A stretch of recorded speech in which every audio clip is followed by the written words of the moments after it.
ya el señor Roel se había pronunciado, le tocaba su turno a la señora Indira Uroneja. Ahora, señora, pues se va a casar, según dice.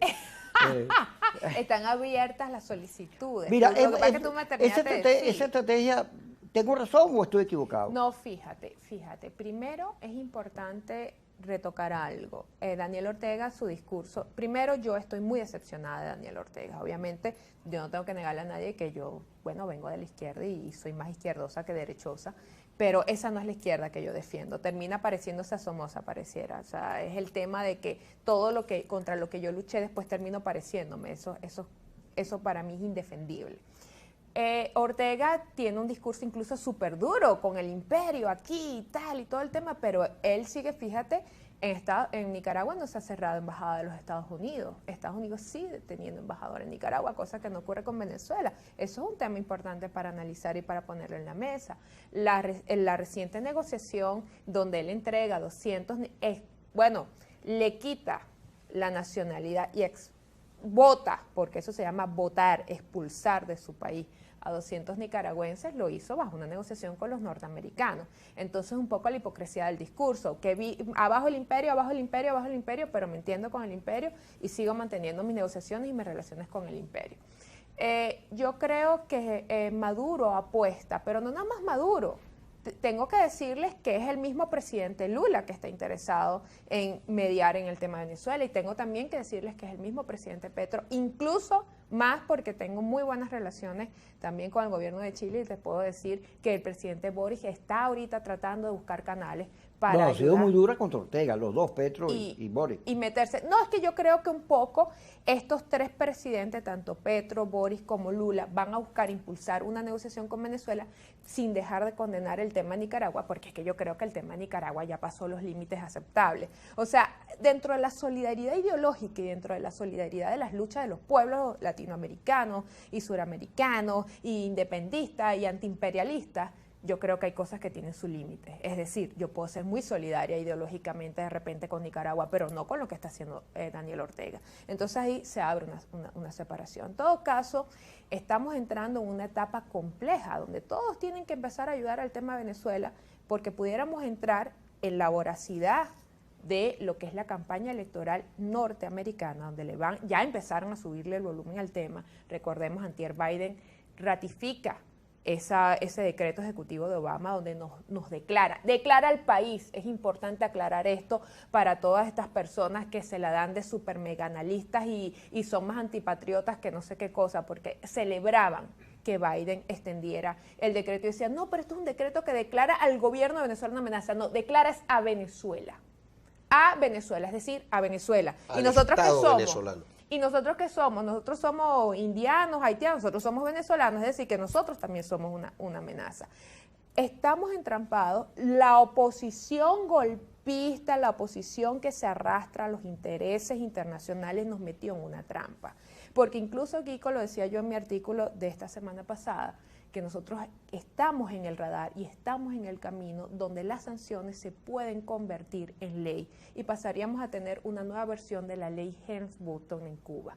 Si eso sucede, eso no es que va a afectar al chavismo, eso no es que va a afectar a Nicolás Maduro, eso va a afectar a todo el país. Esto un poco porque ya es hora de empezar a analizar las consecuencias de todo lo que esta oposición irresponsable y adolescente hizo. ¿Hasta dónde nos están llevando? Nos están llevando al punto donde todos están pidiendo un acuerdo político con el chavismo para tener garantías para las elecciones del 2024, y yo nada más te voy a cerrar este pedacito o este espacio con esta reflexión.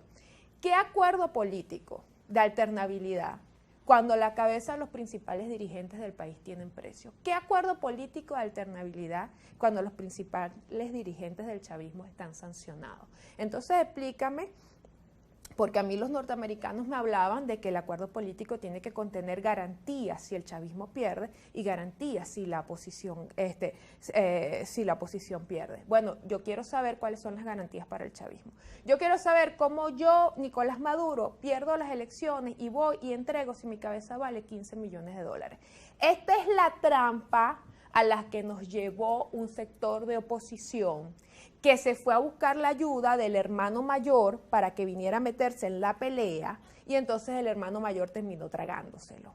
Entonces quedaron ahora el sector de oposición que rectificó, que entiende que el camino es electoral y que quiere volver al camino electoral, ahora también está entrampado, porque ahora no es nada más el chavismo que se entrampa, es la oposición también, es esa oposición que ahora cómo habla de alternabilidad. ¿Cómo le dice al chavismo? Mira, es que si tú pierdes en el 24 no importa porque se abre el juego democrático. Tú pierdes en el 24, vuelves a ganar en el 30 y así sucesivamente. No, eso, ¿cómo ocurre eso? Cuando las cabezas de Nicolás Maduro, de Diosdado Cabello, de Padrino López tienen precio. ¿Cómo ocurre eso con las sanciones que nos empiezan a asfixiar? Señor, su opinión. El gobierno tiene que ayudarse a sí mismo. Porque no puede querer ayudar el gobierno colombiano, el gobierno brasileño, el gobierno chileno, pero Eso el gobierno nacional tiene que ayudarse a sí mismo. ¿Y cómo puede ayudarse a sí mismo? Relacionándose y buscando mejorar las relaciones directamente con el gobierno norteamericano, que perfectamente lo puede hacer. ¿Y cómo lo puede hacer? Con el tema, por ejemplo, de la amnistía, con el tema, por ejemplo, de la apertura del sector petrolero, del sector del arco minero, del sector gasífero, de todo lo que tiene que ver con la agroindustria. Volvemos a lo mismo, con lo que le interesa al gobierno norteamericano, el capital, el negocio, y eso tiene que hacerlo el gobierno venezolano. Yo siempre he pensado que afortunadamente el gobierno en algún momento hizo cosas que la oposición venezolana no lo hubiera podido hacer si estuviera en el gobierno, porque la izquierda radical no se lo hubiera permitido. Se dolarizó de facto, de otra manera se aumentó la gasolina, se aumentó la gasolina, se van a hacer asociaciones estratégicas donde la empresa, tanto privada, tanto nacional como extranjera, podrá tener un porcentaje accionario bastante más amplio que el que tuvo en otras oportunidades. Es decir, el gobierno ha hecho cosas que la oposición no hubiese podido hacer, pero tiene que acelerar, porque una de las maneras de poder vincularse de mejor manera con el gobierno norteamericano es dando muestras de apertura en lo político y en lo económico, sin complejos, sin vergüenza alguna. Tiene que hacerlo con el pragmatismo necesario para que Venezuela pueda mejorar definitivamente desde el punto de vista económico.